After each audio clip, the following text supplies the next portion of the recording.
नमस्कार, ओम शांति। बहुत बहुत स्वागत है आप सभी का ज्ञान से भरपूर कर देने वाले कार्यक्रम ज्ञानोदय संतोष दीदी के संग। जीवन में एक शब्द हम बहुत बार सुनते हैं, जिम्मेवारी, फर्ज, उत्तरदायित्व। जीवन के कई पड़ाव पर हमें ये कहा जाता है कि तुम्हारी फलानी जिम्मेवारी है। इस व्यक्ति के प्रति, माता पिता के प्रति, गुरु के प्रति, शिक्षक के प्रति तुम्हारा ये फर्ज है, ये उत्तरदायित्व है, तुम्हें ये जिम्मेवारी निभानी है। लेकिन आखिर क्या है ये जिम्मेवारी, क्या है फर्ज और क्या है उत्तरदायित्व? क्या इनमें कोई अंतर है? और जिम्मेवारी यदि जीवन में हमें उठानी भी है तो उसे किस प्रकार, कौन से गुण और कौन से शक्तियों का वहन करके हमें उस जिम्मेवारी को उठाना है, उस उत्तरदायित्व को निभाना है। इसी विषय पर हम चर्चा करेंगे। हर बार की तरह हमारे बीच में मौजूद है आदरणीय संतोष दीदी जी। दीदी, आपका आज एक बार फिर से तहे दिल से स्वागत है। ओम शांति। ओम शांति। आज जो हम जिस विषय पर हम चर्चा करेंगे, हमें बचपन से ये कई बार कहा जाता है कि तुम्हारी ये जिम्मेवारी है, तुम्हारा ये उत्तरदायित्व है, तुम्हारा ये फर्ज है। इस तरीके की कई बातें हम जीवन के कई क्षेत्रों में सुनते हैं, बचपन से सुनते हैं। माँ बाप ये कहते हैं कि आपकी ये जिम्मेवारी है, आपका ये फर्ज है। जब एक कार्य व्यवहार में उतरते हैं फिर कहते हैं कि अपने काम को जिम्मेवारी से करो। फिर और भी कोई और अच्छे पोस्ट पोजीशन पे जाते हैं, बड़े होते हैं जीवन में के अंदर, फिर कहते हैं कि समाज के प्रति आपकी ये जिम्मेवारी है, ये उत्तरदायित्व है, ये फर्ज है। तो कई बार समझ में नहीं आता है कि जिम्मेवारी क्या होती है, ये जिम्मेवारी क्या है, फर्ज अदाई क्या है, इसका एहसास कैसे हो, ये क्या है? पहले तो इसमें अंतर क्या है? जिम्मेवारी जो है वो स्वेच्छा से भी ली जाती है।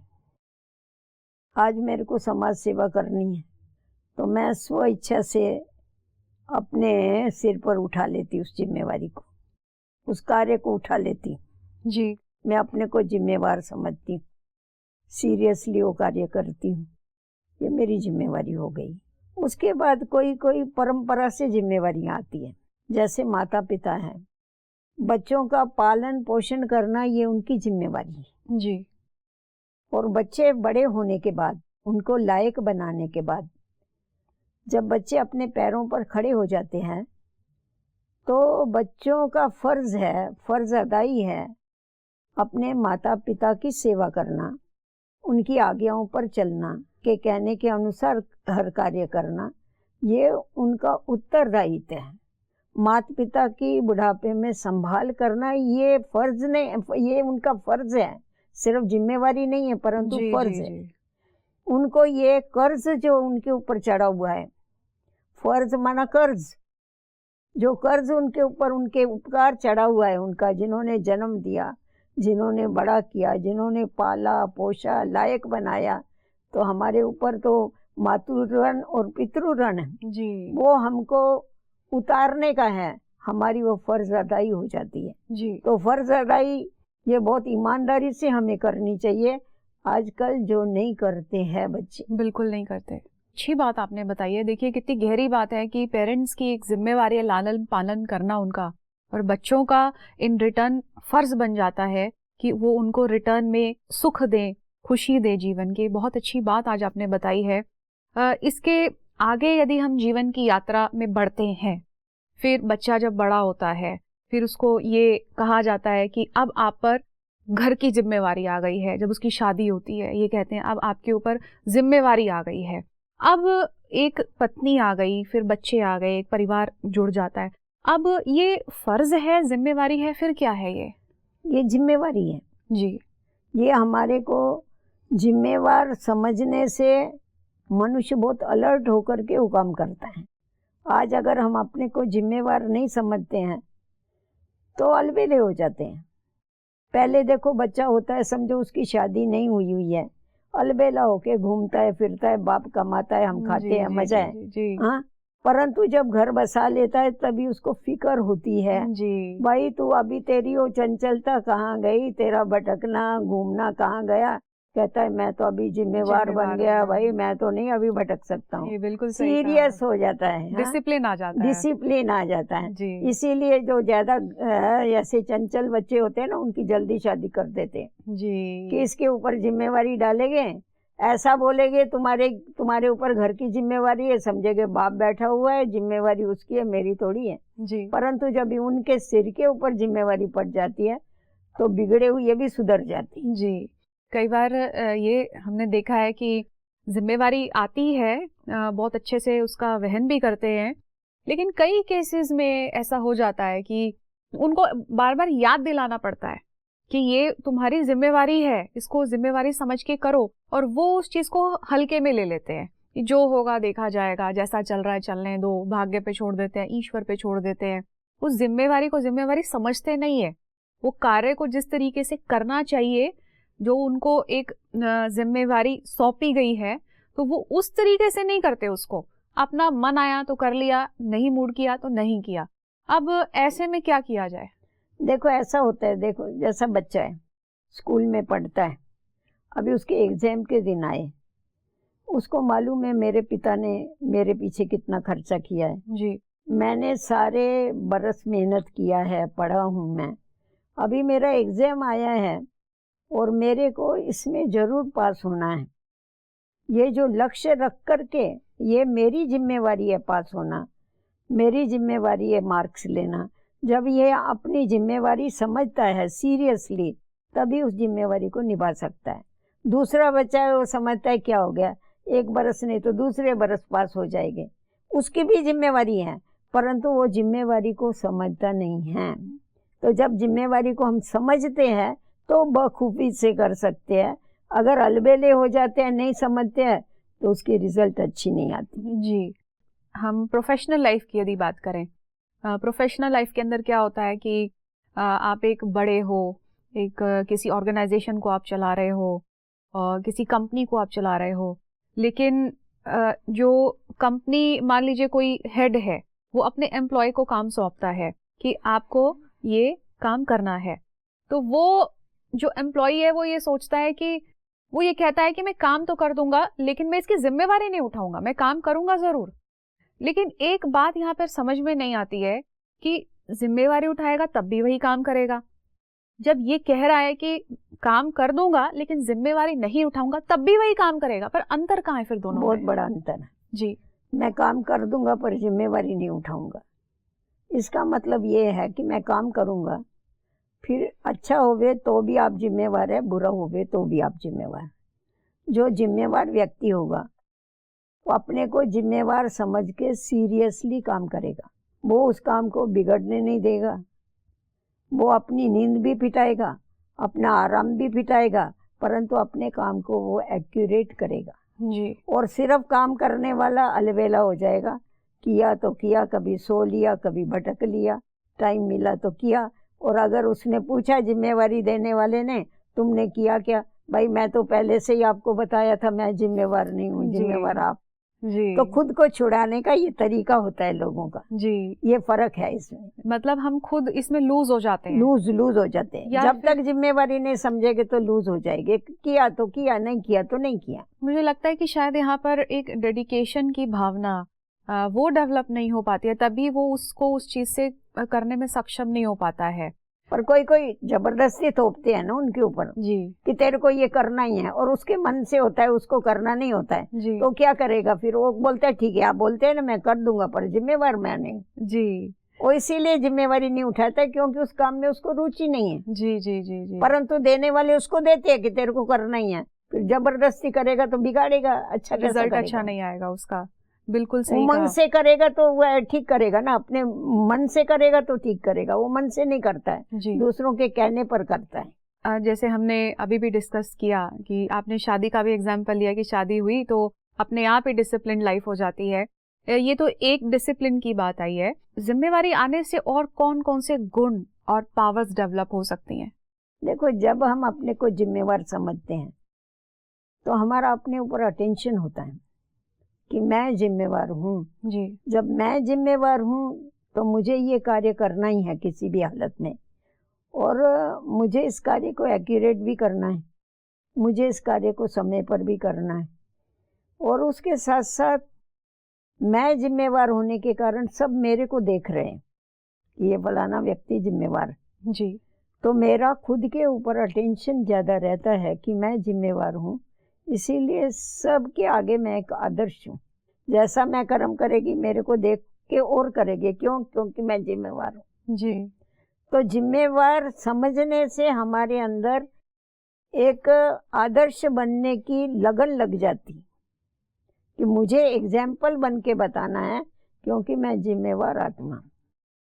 अगर जिम्मेवारी नहीं समझेंगे तो अलबेले हो जाएंगे, पर जिम्मेवार समझेंगे तो खुद को आगे बढ़ाने के लिए, खुद में उन्नति करने की लगन रहती है। कार्य भी परफेक्ट होना चाहिए, परंतु मेरे अंदर भी वो कलाएं आनी चाहिए, जी वो सीखने की एक भावना हो जाती है। ये बात आपने बिल्कुल अच्छी कही कि जिम्मेवारी एक तरह से हमारी डेवलपमेंट का तरीका है। डेवलपमेंट का तरीका है ये। जी जी जी दीदी, कई बार हमने देखा है कि लोग जिम्मेवारी तो उठा रहे हैं, जिन लोगों के साथ वो डील करते हैं उन लोगों का जो बिहेवियर होता है, और कई बार ऐसी बातें आती हैं जो उनका माइंड डिस्टर्ब हो जाता है। पिंचिंग बात कह दी, हर्ट मुझे फील हो रहा है, तो मेरा जो समय है बजाय कि काम करने के, उसकी जिम्मेवारी का वहन करने में, मेरा समय अब उस बातों के चिंतन में जा रहा है। मेंटल एनर्जी मेरी खर्च होनी शुरू हो गई है। ऐसे में कैसे वो अपने आप को संभाले और अपनी जिम्मेवारी की तरफ फोकस्ड हो?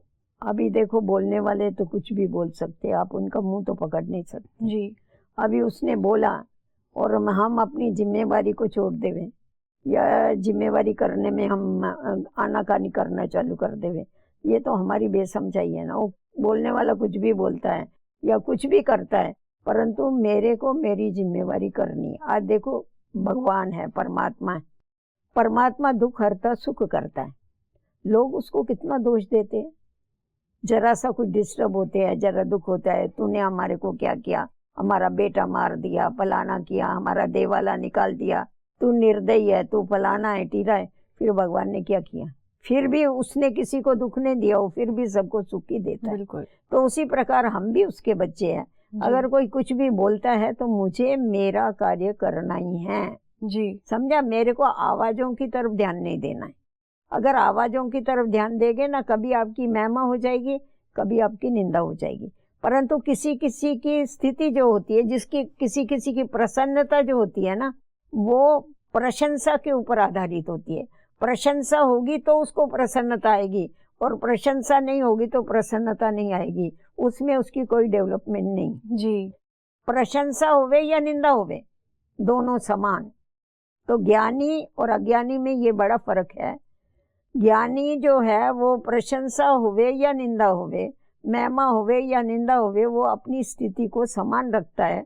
और अज्ञानी जो है वो क्या करता है, जैसी उसकी प्रशंसा होगी तो बहुत उसको समझेगा मैं भी हूँ कुछ, और जब निंदा होगी तभी ढेरी हो जाएगी। जी बिल्कुल। कई बार हमने देखा है कि लोग ऐसे कार्यों से क्विट कर देते हैं कि हमें करना ही नहीं है। करना ही नहीं, कार्य भी हमें छोड़ने छोड़ में देना देरी है। नहीं करते, कार्य भी छोड़ने में देरी नहीं करते। जी, परंतु हमें वो नहीं करना है। जी, हमें ज्ञानी बन करके, ज्ञान माना समझ, जी, समझदार बन करके चलना है। दूसरों ने बोला इसीलिए कि हम कार्य छोड़ देंगे क्या? जी बिल्कुल सही कहा आपने। एक चीज इसमें और भी आ जाती है, जैसे आपने कहा कि हमें निंदा स्तुति मान अपमान सब में बैलेंस करके आगे की ओर बढ़ना है, ऐसी बातों के इन्फ्लुएंस में नहीं आना है।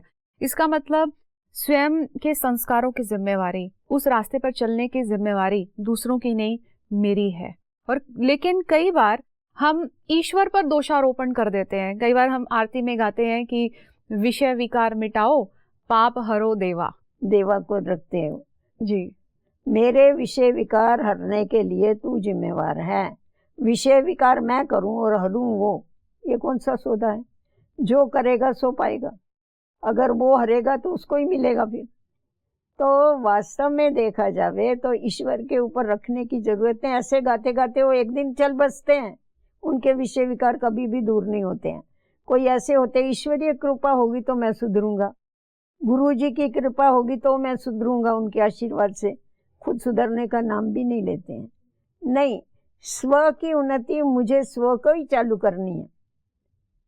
भगवान के ऊपर छोड़ने की जरूरत नहीं है, किसी व्यक्ति गुरु गुसाई के ऊपर छोड़ने की जरूरत नहीं है, परंतु मैं सुधरूंगा तो जग सुधरेगा जी। इसीलिए कहा जाता है जो ओटे सो अर्जन, जो करे वो ही अर्जन है। मुझे अर्जन बनना है, मुझे अपने को परिवर्तन करना है जी। ये हमारे को दृढ़ संकल्प करना है।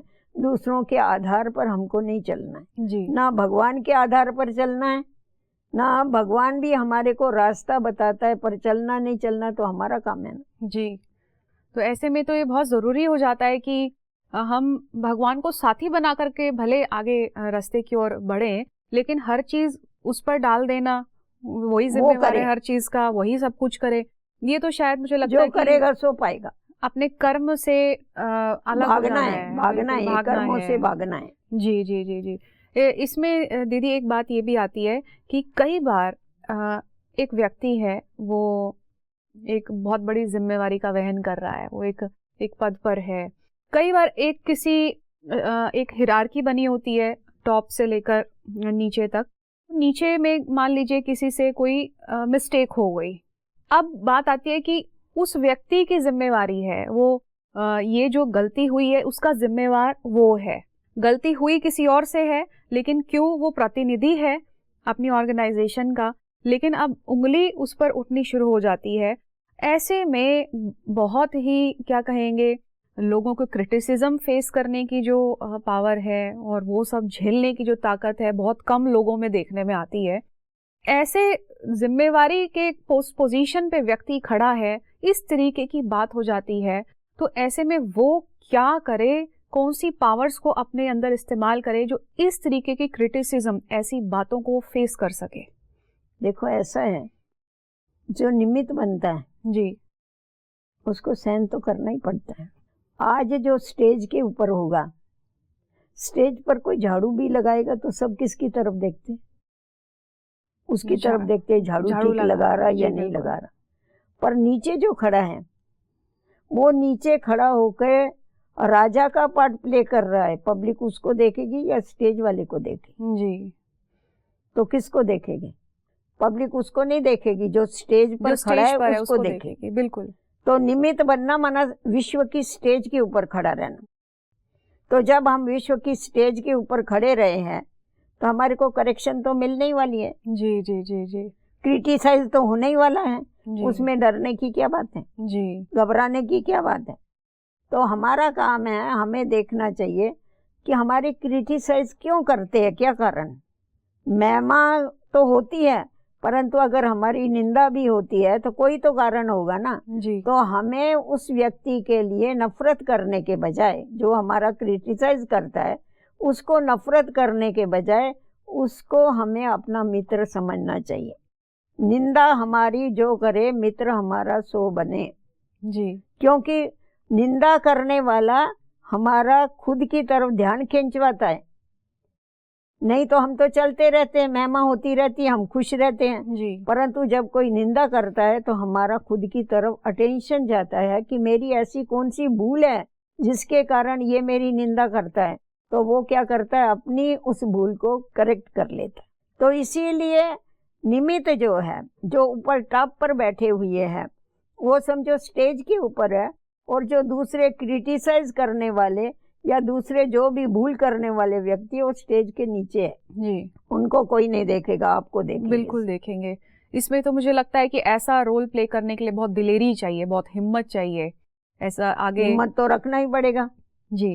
हिम्मत नहीं रखेंगे तो आगे कैसे बढ़ेंगे। बिल्कुल। हिम्मत करो, आप एक कदम रखो, आपको ईश्वर 100 कदम आगे मदद करेगा। जी। कहा जाता है हिम्मतवान मर्दा मदद दे खुदा, आपको ईश्वर की मदद मिलेगी, आप हिम्मत रख के चलो। जी। बाकी क्रिटिसाइज करते या कुछ करते हैं वो तो होगा ही, उसको फेस करना ही पड़ेगा। एक चीज और भी हमारे लाइफ में हम बहुत एक चर्चित वाक्य सुनते हैं कि अपने कर्मों के जिम्मेवार तुम खुद हो, अपने फलानी चीज के पाप कर्मों के जिम्मेवार तुम हो।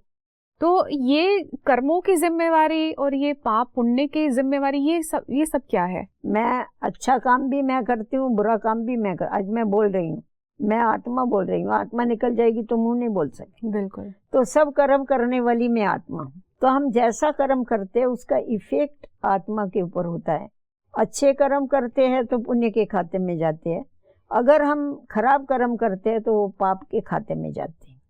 आत्मा ये अविनाशी है, उसके ऊपर पाप और पुण्य का लेप लगता जाता है।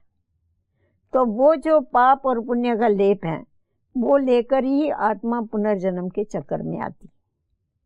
तो इसीलिए हमें अपने कर्मों के ऊपर ध्यान देने की आवश्यकता है। हम एक्सीडेंट भी करें और बोले हमारे ऊपर केस नहीं चले, कैसा होगा? तो हम करें भी ये खराब काम और फिर हमारे ऊपर उसका असर नहीं होवे, असर कर्मों का जरूर होगा।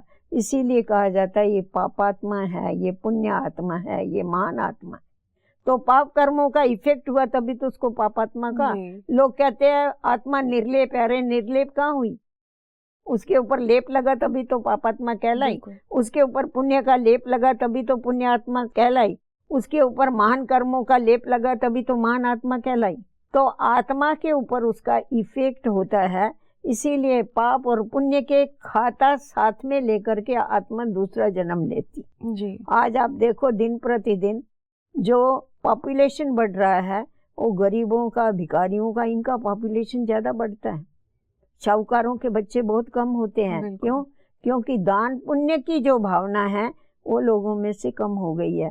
फिर कहाँ जाके जन्म लेंगे? गरीब समझा, गरीब बनेंगे ना जा करके, कुछ किया ही नहीं है भविष्य के लिए तो क्या होगा? तो ये कर्मों की जो फिलॉसफी है कि हम जैसा करते हैं उस अनुसार हम जन्म मरण के चक्कर में आते हैं, इसीलिए कर्मों को श्रेष्ठ बनाने की आवश्यकता जी।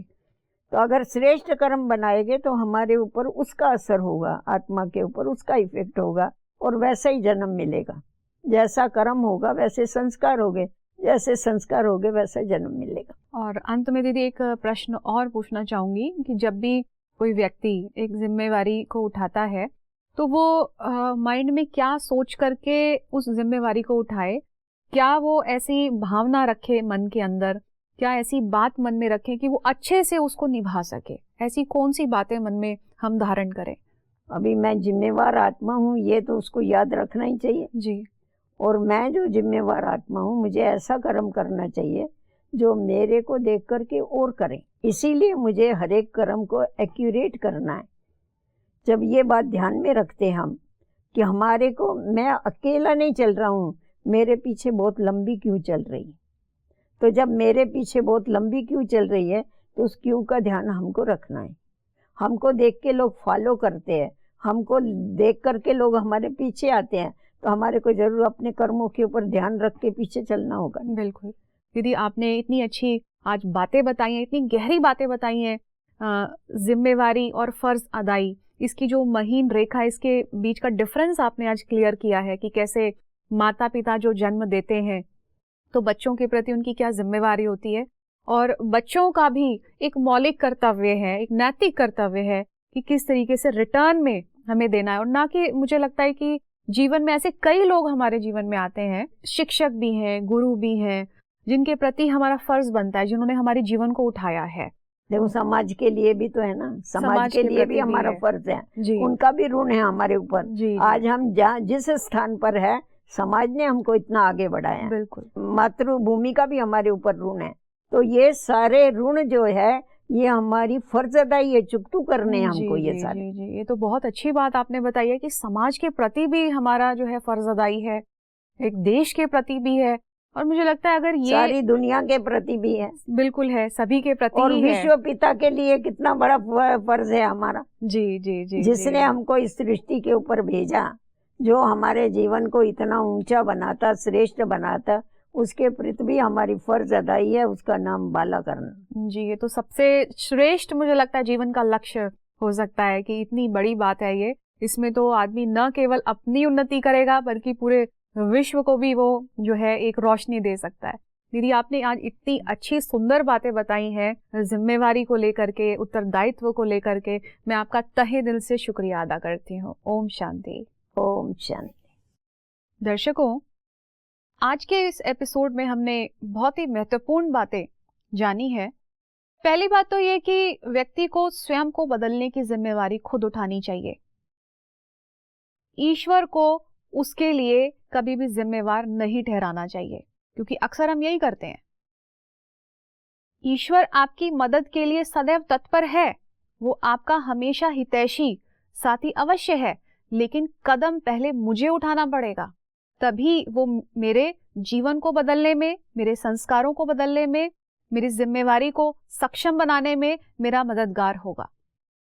और दूसरी चीज ये कि जब भी हम किसी कार्य को अंजाम देते हैं तो हमें हमेशा मन में एक बात याद रखनी चाहिए कि हम एक स्टेज पर हैं जहां हमें करोड़ों ऑडियंस वॉच कर रही है, और जहां करोड़ों ऑडियंस वॉच कर रही है तो वहां एक एक कर्म पर हमारा ध्यान अवश्य जाएगा, और जहां कर्म पर ध्यान अवश्य जाता है तो वहां हमारे कर्म में एक्यूरेसी, परफेक्शन अपने आप डेवलप हो जाती है। तो देखिए, एक जिम्मेवारी शब्द में कितनी सारी सेल्फ डेवलपमेंट समाई हुई है। आज का ये एपिसोड हम यहीं समाप्त करते हैं। दीजिए इजाजत। नमस्कार। ओम शांति।